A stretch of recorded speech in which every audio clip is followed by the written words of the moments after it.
துலாம் ராசி. காலபுருஷனுக்கு 7வது ராசி துலாம் ராசி. அப்ப இந்த துலா ராசிக்காரவங்களுக்கு இந்த மாசம் எப்படி இருக்கும்? நல்லா இருக்குமா? ரொம்ப அற்புதமா இருக்க போகுதுங்க துலா ராசிக்கு. ரொம்ப ரொம்ப அற்புதமான மாதம். ஏன்னா துலாம் ராசிக்கு வந்து பாத்தீங்கன்னா, உங்களுக்கு இந்த மாசம் வந்து பாருங்க, ராசிநாதன் சுக்கிரன் எங்க இருக்கிறாரு? ராசிநாதன் சுக்கிரன் வந்து 2ஆம் இடத்துல இருக்கிறாரு.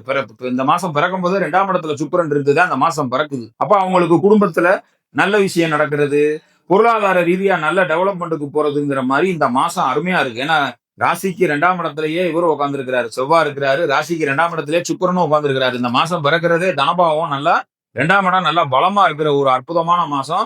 ராசியை வேற குரு பார்த்துக்கிட்டு இருக்கிறாரு. இவ்வளவு நாளா வந்து அதிசாரமாயி குரு 10க்கு போயிருந்தாரு. இப்போ 9ஆம் இடத்துக்கே வரப்போறாரு. 6ஆம் தேதியில இருந்து குரு 9ஆம் இடத்துல வந்து வக்ரகதி அடைஞ்சு ராசியை பார்க்க ஆரம்பிச்சிருவாரு. அப்ப ராசி குருவின் பார்வையில சுபத்துவம் அடையுது.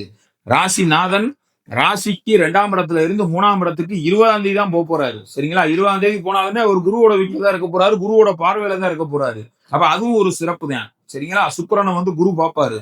அதே நேரத்துல ராசிக்கு 2, 7 செவ்வாயும் பாருங்க குரு வீட்டுக்கு தான் போறாரு 8ஆம் தேதி. அதுவும் உங்களுக்கு சிறப்பு தான். அப்ப 3ஆம் இடத்துல சூரியன் இருப்பாரு, செவ்வாய் இருப்பாரு, இவர் சுக்கிரன் இருப்பாரு, குருவோட பார்வையில இருக்க போறாரு. சோ இந்த மாசம் அருமையான மாசம். ராசியை குரு பார்க்கறது ஒரு சிறப்பு, ராசிநாதனை குரு பார்க்கறது ஒரு சிறப்பு. அப்ப பிரச்சனைகளோட இருக்கிற துலா ராசிக்காரவங்க பிரச்சனையில இருந்து விடுபட போறீங்க.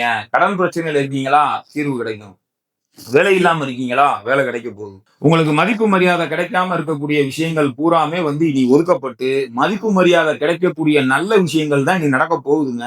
எல்லாமே இந்த மாசம் துலா ராசிக்கு அதி அற்புதமாக சிறப்பா இருக்கு. மாணவ மணிகளுக்குமே படிக்கிற விஷயங்கள் பூராமே சக்சஸ் ஆகும். அவங்க படிக்கிறாங்கன்னா அந்த என்ன படிச்சிருக்காங்களோ அந்த படிச்சிருக்க படிப்புக்கு ஏற்ற அவங்களுக்கு வந்து அந்த அந்த அங்கீகாரம் கிடைக்கப்படும். அதனால அதுல பிரச்சனை இல்லை. நல்லபடியா படிப்பாங்க.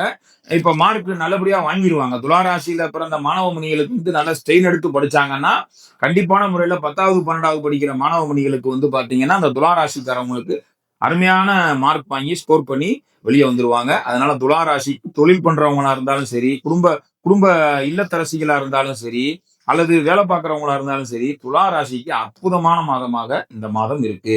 துலா ராசிக்காரவங்க வழிபட வேண்டிய தெய்வம் ஸ்ரீரங்கத்துல இருக்கிற ரங்கநாதரை கும்பிடணும். சமயபுரம் மாரியம்மனை கும்பிடணும். சரிங்களா? சமயபுரம் மாரியம்மனையும் ஸ்ரீரங்கத்துல இருக்க ரங்கநாதரையும் கும்பிட்டா இந்த மாசம் அற்புதமான மாதமா இருக்கும். அதிர்ஷ்ட தெய்வம் 2 தெய்வம் தான்.